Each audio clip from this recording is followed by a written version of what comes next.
찬송가 364장 찬양하시겠습니다. 찬송가 364장입니다. 찬송가 364장입니다.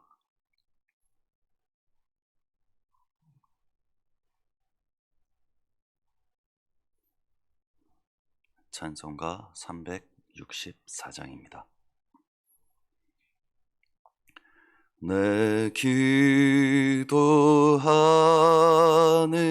그 시간 그때가 가장 즐겁다. 이 세상 근심 걱정에 얽매인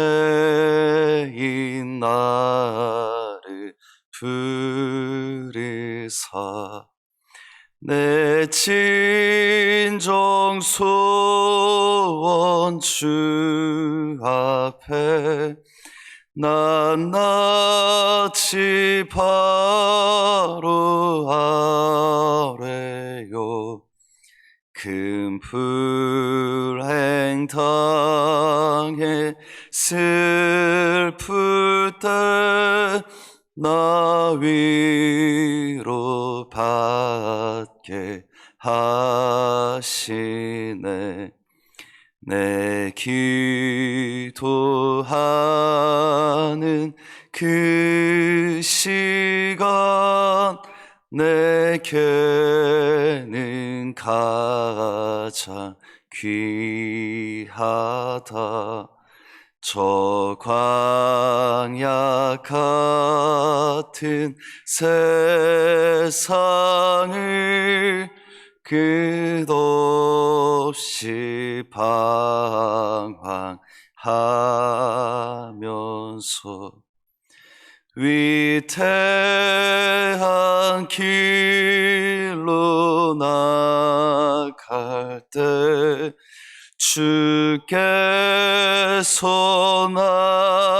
나를 이끌어 그 보좌 앞에 나아가 큰 은혜 받게 하시네. 내 기도하는 그 시간 그때가 가장 즐겁다. 이때껏 지은 큰 죄로 내 마음 심히 아파도 참마음으로 뉘우쳐 다 숨김없이 아뢰면 주 나를 위해 복 주사 새 은혜 부어 주시네. 내 기도하는 그 시간 그때가 가장 즐겁다. 주 세상에서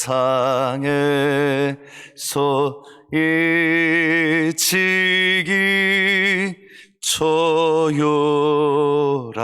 한 곳 피하여 빈들에서 나 산에서 온 밤을 세워 지내사 주 예수 친히 기도로 큰 본을 보여 주셨네. 아멘. 하나님의 말씀은 누가복음 2장입니다. 누가복음 2장 41절에서 52절 말씀까지입니다. 누가복음 2장 41절 말씀부터 52절 말씀까지입니다. 찾으신 줄 알고 제가 한 절, 성도님들이 한 절 그렇게 교독하시겠습니다. 그의 부모가 해마다 유월절이 되면 예루살렘으로 가더니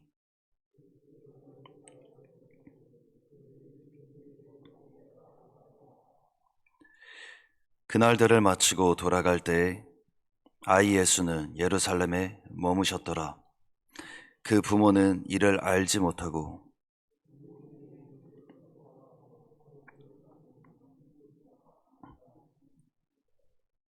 만나지 못함에 찾으면서 예루살렘에 돌아갔더니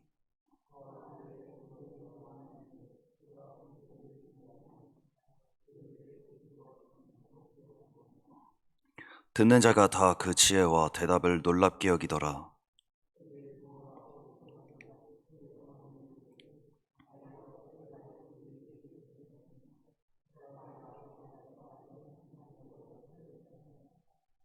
예수께서 이르시되 어찌하여 나를 찾으셨나이까? 내가 내 아버지 집에 있어야 될 줄을 알지 못하셨나이까 하니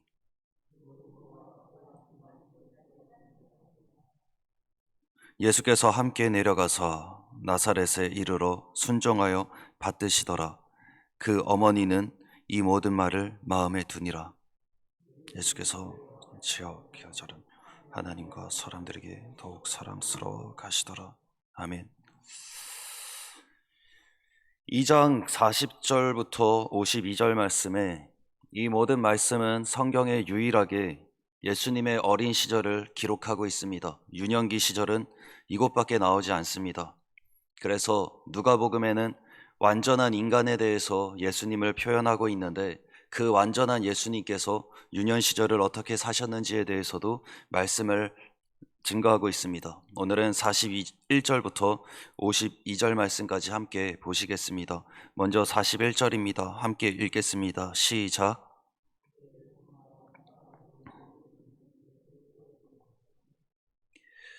(41절에) 그 부모가 해마다 갔다고 합니다. 3대 절기, 남자들이 가야 하는 3대 절기가 있었죠. 유월절, 오순절, 초막절입니다. 하지만 포로 시대가 계속 반복되고 이제 계속 침략이 반복되다 보니까 이 모든 것들을 다 잃어버렸습니다.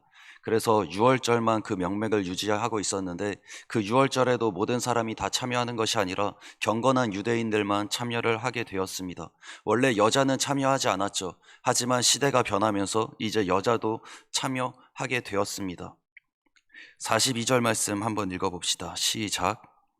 예수께서 12살이 되었을 때 예수님이 12살 되셨을 때 그 시기를 강조합니다. 예수님께서는 해마다 올라가시지 않았습니다. 왜냐하면 그곳에 성인이 아닌 사람들은 참여할 수 없었기 때문입니다. 13살이 돼야 성인으로 인정되고 율법의 아들이라고 하는 그 율법의 아들 의식이 거행됩니다. 그 12살에 올라가셨다라는 의미는 그 관례적으로 1년 전에 미리 율법의 아들이 되기 전에 그것을 배우는 과정이 있는데 그것을 배우기 위해서 어떻게 율법의 아들이 되는 것인지 그리고 그 성인들은 어떻게 앞으로 삶을 살아야 하는지 배우시기 위하여서 1년 앞서 12살 되셨을 때에 그때 올라가십니다. 43절을 읽어봅시다. 시작.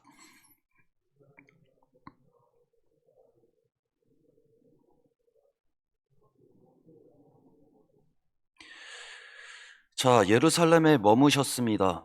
실수로 놓쳤더라가 아니라 그 부모를 따라가지 못한 게 아니라 실수가 아니고 직접 본인이 스스로 그곳에 머무르셨습니다. 하지만 그 부모들은 알지 못하였습니다.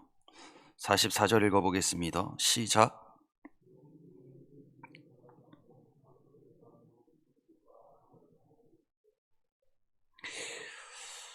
동행 중에 있는 줄 알았습니다.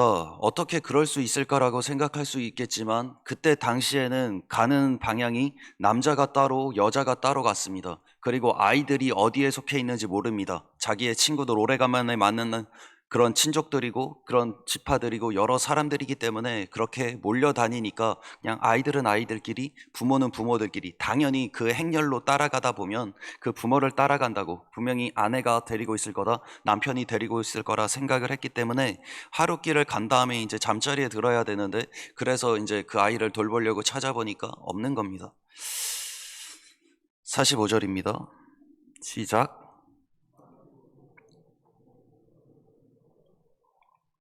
예, 만나지 못함에 찾으면서 이 찾은다는 표현은 쉴 틈 없이 찾는다라는 겁니다. 부모가 아이를 잃어버리고 그 아이를 찾는 모습을 우리는 볼 수 있습니다. 46절 읽어봅시다. 시작.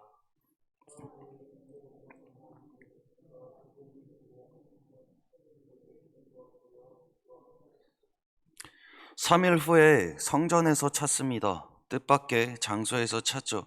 하룻길을 가서 잊어버린 걸 알았는데 3일 길이 걸려서 찾습니다. 그것은 어떤 의미입니까? 정말 샅샅이 다 뒤져본 겁니다. 그 길을 또 뒤져보고 그것들을 묻고 하면서 하룻길이면 올라가고 그곳에 도착했어야 되지만 하루에 잊어버렸는데 3일이 돼서야 그곳에 돌아가면서 그렇게 애타게 찾는 모습을 우리는 발견할 수 있습니다. 그리고 예수님께서는 어떤 일을 하고 계셨습니까?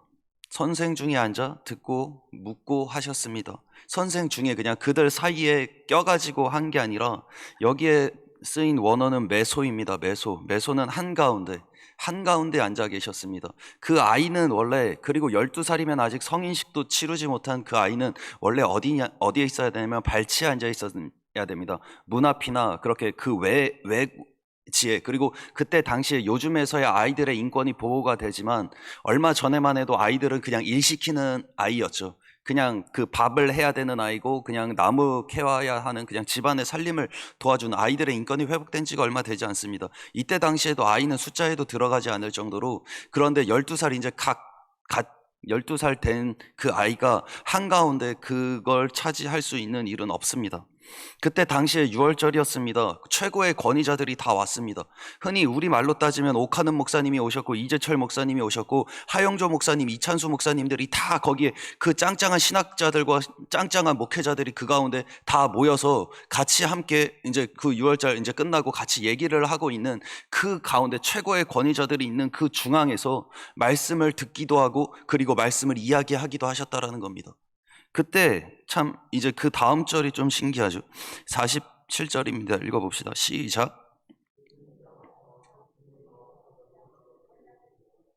자, 다 놀랐습니다. 이 지혜는 이제 소피아 나중에 뒤에서 이야기하는 경험적으로 얻은 지혜가 아니라 통찰력이라는 겁니다. 이 말씀을 들었을 때 그 통찰력, 신의 쉐이라는 건데 그럼 이 통찰력을 그 어린 예수님이 왜냐하면 그 어린 예수님은 말씀 자체셨죠. 태초에 뭐가 계셨습니까? 요한복음은 이 예수님을 처음에 소개할 때 어린 시절을 소개하기보다 그 말씀이 계셨다고 하죠. 태초에 말씀이 계시니라. 그 말씀이 하나님과 함께 계셨고 그 말씀은 곧 누구셨습니까? 하나님이셨습니다. 그 말씀이 육신을 입고 오시죠. 그 육신을 입고 오신 분이 누구셨습니까? 예수님이죠. 그래서 예수님은 그 말씀 자체셨습니다. 그래서 예수님은 그 말씀 자체셨기 때문에 그 말씀에 대한 통찰력을 모든 것들을 다 가지고 계셨기 때문에 여기서 기이 여기더라 신기하게 여기더라 이것은 원형적인 부분으로 좀 순화시킨 건데 원래의 원형의 그것들은 넋을일타입니다. 완전히 미쳤다라는 거예요. 그 정신이 나가버렸다라는 겁니다. 이 말을 듣고 정신이 나가버렸습니다. 넋이 빠졌습니다. 사람들이 대답을 하는데 그냥 신기하다 그냥 대답 잘한 애가 아니라 완전히 그냥 멘탈이 나가버린 우리가 알고 있던 사고가 다 깨져버린 겁니다. 어떻게 이 아이가 이렇게 할 수 있을까라고 하는 그런 하나님은 원래 육신을 입은 말씀이셨다라는 것을 우리는 알 수 있습니다. 하지만 부모의 반응은 조금 달랐습니다. 48절 읽어봅시다. 시작.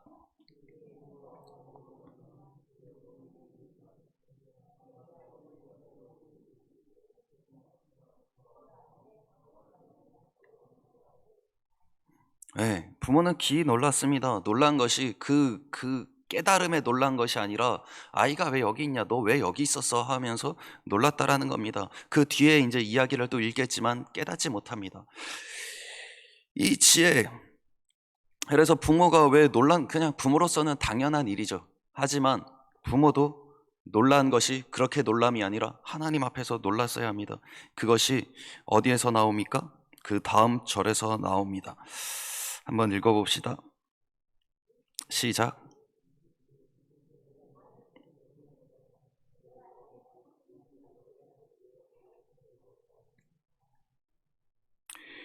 부모님은 걱정해서 찾으셨습니다. 그러면서 하신 얘기가 있죠. 네 아버지가 얼마나 걱정했는지 아냐.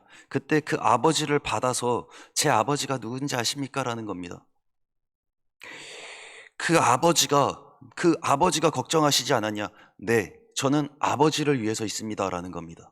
그래서 육신의 아버지와 그 자기의 신분, 자기의 정체성이 어떤지를 그 바로 이야기를 하십니다. 그래서 원어상으로는 아버지의 것들, 그래서 아버지의 집이라고 하지만 아버지의 사람들, 아버지의 것들과 함께 있어야 하지 않겠습니까? 내가 아버지와 함께 있어야 할 것, 아버지의 것들, 아버지의 집, 아버지의 사람들과 함께 있어야 되는 줄을 알지 못하십니까? 라고 이야기를 했습니다. 그러면서 성부 하나님에 대해서 확실한 이야기를 하죠. 그러면서 하나님의 확실한 신성과 하나님의 확실한 인성에 대해서 유년기를 이야기하시면서 이렇게 우리에게 말씀을 허락하여 주셨습니다.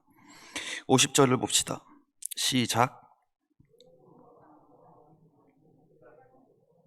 네, 여기서 드러납니다. 깨닫지 못하였습니다. 인간은 하나님의 뜻을 이해하기 힘듭니다. 여기에서 쓰인 것은 쉬니 에미입니다. 이것은 앞에서 예수님의 통찰력과 똑같은 근거를 가지고 있는 그 통찰력에 대해서 이야기를 합니다. 하나님에 대한 통찰력이 없었다라는 겁니다. 하나님이 어떤 말씀을 하시는지, 하나님이 왜 이런 일들을 하시는지에 대한 부분들을 통찰하지 못했다라는 겁니다. 예수님께서는 그 어린 아이에도 통찰을 하고 계셨지만 그 부모는 통찰하지 못했다라는 겁니다. 인간은 그렇습니다. 하나님의 말씀을 안다고 하지만, 믿음이 있다고 하지만 우리는 통찰하지 못할 때가 많이 있다라는 겁니다. 그러면서 51절입니다. 읽어봅시다. 시작. 함께 내려가서 나사렛에 이르러 순종하여 받으시더라. 가원이는 이 모든 말을 마음에 두시. 그 아버지의 집에 있어야 하는 게 맞습니다. 그 아버지 하나님을 이야기하셨습니다. 하지만 육신의 아버지도 무시하지 않았습니다. 순종하여 받으시더라는 이 순종은 조금 약한 의미입니다. 복종하셨다라는 의미로 원어는 사용이 됩니다. 아버지, 육신의 아버지 앞에서도 복종을 합니다. 하나님 아버지 앞에서 복종하셨던 하나님께서 육신의 아버지 앞에서도 동일하게 복종을 하셨다라는 겁니다. 여기에서 복종을 하셨습니다라고 끝난 게 아니라 미완료 진행 동사로 쓰입니다. 계속 이 당시의 그냥 내려가자라는 그 순간만 따른 게 아니라 그 아버지가 하시는, 부모가 하는 모든 일들의 그 순간순간, 그 명령의 모든 순간, 부탁하는 모든 일들에 복종하셨다라는 겁니다. 그래서 이 후에 일어나는 일들, 이제 52절까지 나오고 그 후의 이야기들은 나오지 않습니다. 예수님의 유년 시절, 젊은 시절은 나오지 않습니다. 하지만 이것들을 추정해서 볼 때 하나님이 부모에게 어떻게 사셨는지, 그 인간으로서, 그 하나님으로서 그 삶을 사신 것뿐만 아니라 인간으로서 어떻게 사셨는지에 대한 부분들이 이제 나온다라는 겁니다. 이 모친은 마음에 두었습니다. 이 모든 일들이라고 하는데 그 순간의 일만 아니라 이제 그 어머니는 그 모든 일어나는, 예수님을 통해서 어렸을 때부터 일어나는 그 사건들, 천사나 그런 모든 일들을 그때부터 이제 마음에 두기 시작합니다. 그리고 예수님의 삶의 그 모든 부분들을 기억하기 시작합니다. 맨 마지막 절입니다. 읽어보겠습니다. 시작. 예수는 지혜와 키가 자라며 사람과 사람에게 더욱 사랑스러워 가시더라. 이제 여기서 지혜의 소피아가 나옵니다. 소피아, 원래 하나님의 지혜를 이야기할 때 지혜는 삶으로 통해서, 하나님으로 통해서 경험해지는, 우리가 하나님의 말씀을 가지고 들은 것에서만 그치는 게 아니라 그 말씀으로 살아보니까 진짜 되더라, 진짜 이렇게 말씀으로 이루어지네, 그 경험치가 쌓이는 겁니다. 우리의 삶에서 우리의 삶의 경험치가 쌓이는 부분들을 소피아, 지혜라고 말합니다. 예수님께서는 통찰력뿐만 아니라 삶으로 살아가시면서 육신으로 살아가시면서 얻어지는 그 소피아의 지혜까지도 경험하셨다라는 겁니다. 그리고 사람들에게 사랑스러워 가시는 예수님이 되셨다라는 겁니다. 완전한 하나님, 완전하신 인간으로서의 삶을 어떻게 사셨는지. 그래서 이 12세를 끝으로 인간 어린 시절의 이야기는 나오지 않지만 얼마나 경건하게 사셨고 얼마나 순종적으로 사셨고 얼마나 하나님의 말씀에 의지하며 그 지혜가 그의 삶 가운데서 한 살 한 살 하루하루 지나가면서 어떻게 그가 성장하였고 어떻게 그 키가 자라나면서 사람들을 통해서 어떻게 배려를 하면서 그 사람들이 더욱 점점 더 사랑스럽게 여겨지는 모습을 살았을까라는 것을 우리는 추정해 볼 수 있다는 겁니다. 이걸 통해서 세 가지 잠깐 짧게 이야기를 하면은 하나님의 통찰을 우리는 경험해야 합니다. 예수님의 지혜, 그 처음 나왔던 쉐네쉐이, 깨닫게 되는 부분이 있어야 합니다. 부모는 깨닫지 못했습니다. 인간은 깨닫지 못합니다. 그 같은 어원으로 쓰였지만 예수님은 깨닫고 인간은 깨닫지 못합니다. 하나님의 뜻을 통찰하기는 우리의 삶 가운데서 정말 어렵습니다. 천사를 통해 그렇게 들었는데, 동방박사를 통해 들었는데, 목자들을 통해, 그리고 그 예언자들을 통해서 그렇게 그 간증들을 듣고 그 찬양 소리를 다 들었음에도 불구하고 깨닫지 못합니다. 우리는 많은 말씀을 듣고 성경을 통독하고 또 통독하고 또 통독하고 10독을 하고 뭐 10독을 100독을 하고 뭐 그렇게 해도 우리는 하나님의 뜻을 통찰한다는 것은 정말 어렵습니다. 믿음으로 살아가도 우리는 하나님의 뜻을 이 순간적으로, 이 순간에, 이 코로나 가운데, 이 가정 가운데, 이 순간 가운데 얘기하시는 하나님을 깨닫는다는 것은 정말 어렵습니다. 어떻게 가능합니까? 예수님을 내 안에 모심으로 예수님의 그 통찰력이 우리 안에 있어야 한다는 겁니다. 성령님이 스승이 되어주셔서 우리를 가르쳐 주실 때 우리는 통찰할 수 있다는 겁니다. 하루하루 나의 의지가 아니라 하나님의 의지로 살아가려고 노력을 할 때 우리는 그렇게 살아갈 수 있다는 겁니다. 경험적으로만 얻은 지혜로 살려고 하지 마십시오.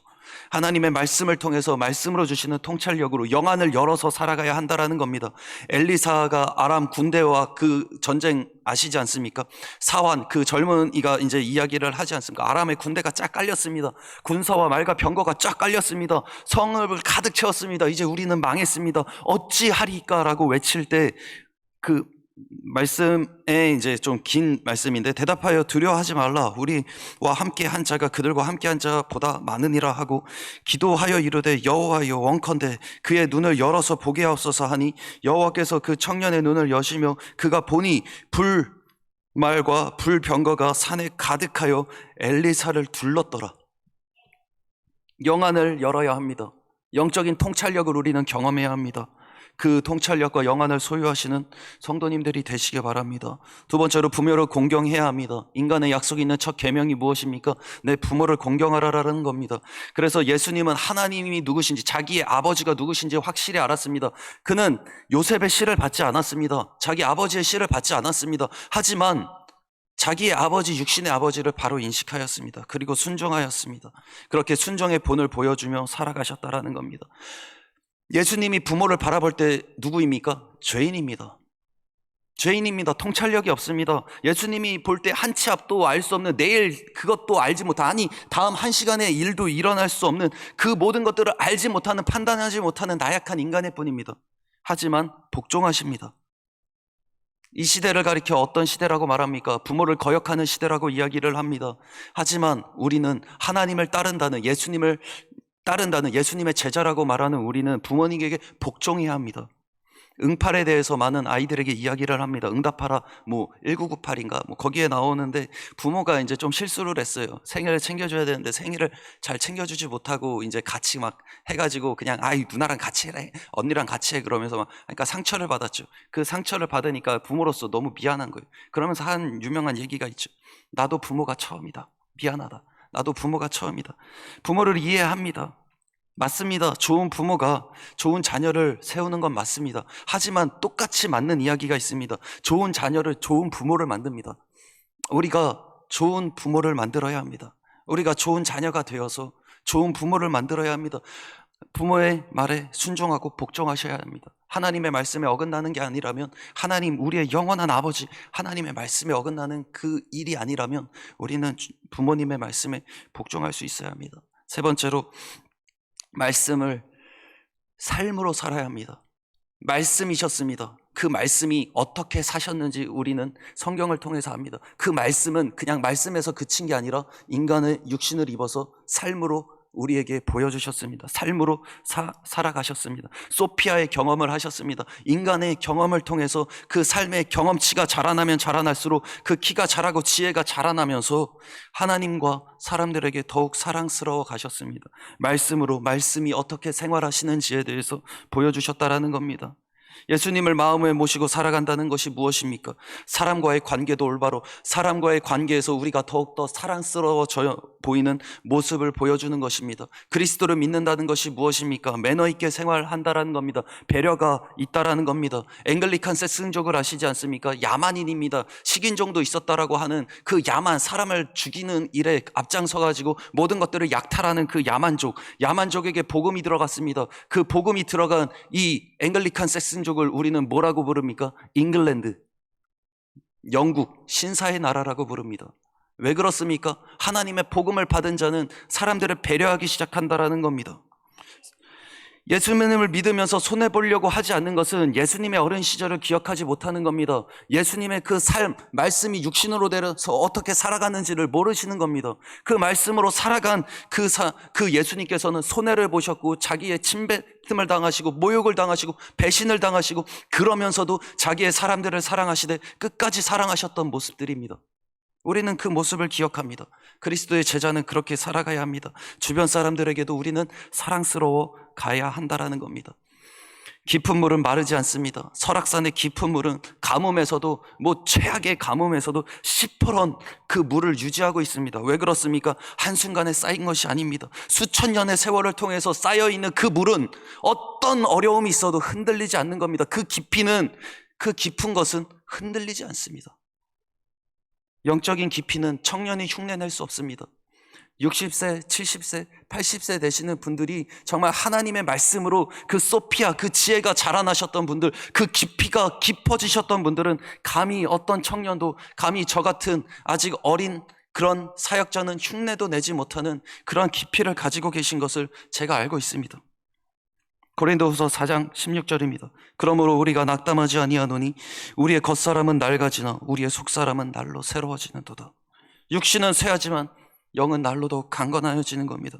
깊어지는 겁니다. 누구도 흉내낼 수 없는 그 어린 것들은 흉내낼 수 없는 그 막 뜨거워 보이고 열정적으로 보이지만 그것이 아니라 정말 하나님 앞에서 깊어지는 그 은혜와 깊이를 그 지혜가 소피아가 점점 더 세월이 지나면 지날수록 자라나는 그 예수님의 그 통찰력 그것뿐만 아니라 우리는 그 삶에서 지혜, 하나님의 지혜도 그래서 점점 더 하나님 안에서 깊어지는 삶을 누리며 살아갈 수 있는 저희 모든 성도님들이 되시기를 바랍니다. 함께 기도하시겠습니다.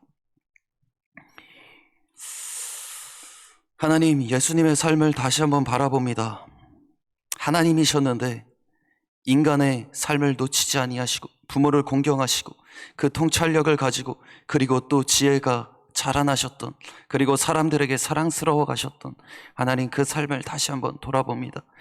하나님 아버지를 분명하게 인식하고 있었지만 육신의 아버지도 버리지 아니하셨던 그리고 복종하셨던 감히 하나님이 인간에게 복종하셨던 그 섬김이 그 순종이 그 무엇이었는지 우리가 다시 한번 그 순종을 그 복종하심을 다시 한번 배웁니다. 아버지 하나님 앞에 복종하길 원합니다. 육신의 부모님에게 복종하길 원합니다. 순종하며 많은 사람들을 세우며 살아갈 수 있는 우리가 되어지길 원합니다. 아버지 오늘도 통찰력을 허락하여 주시옵소서. 오늘도 하나님의 말씀으로 살아갈 때 이 말씀이 우리 안에서 이루어지는 그런 지혜를 경험할 수 있는 시간들이 되어줄 수 있도록 주님 인도하여 주시옵소서. 배려하길 원합니다. 내가 내 욕심을 채우려고 하는 것이 아니라 주변에 많은 사람들을 이롭게 할 수 있는 그래서 더욱 많은 사람들이 우리를 바라볼 때 더욱 사랑스러워갈 수 있는 우리가 되어지길 원합니다. 아버지 오늘 하루도 붙잡아 주셔서 그러한 예수님의 삶처럼 우리도 말씀으로 살아갈 수 있는 현장에서 살아갈 수 있는 그러한 하루가 될 수 있도록 인도하여 주시옵소서. 월요일 이제 현장을 시작합니다. 하나님 이제 예배를 드렸고 이제 삶의 예배를 드립니다. 아버지 이 예배를 받아주시옵소서.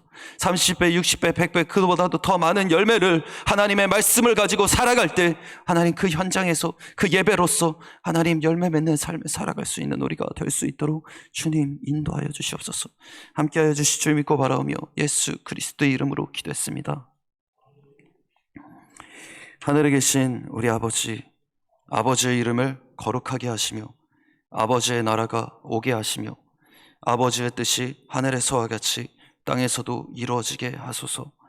오늘 우리에게 일용할 양식을 주시고 우리가 우리에게 잘못한 사람을 용서하여 준 것 같이 우리의 죄를 용서하여 주시고 우리를 시험에 빠지지 않게 하시고 악에서 구하소서. 나라와 권능과 영광이 영원히 아버지의 것입니다. 아멘.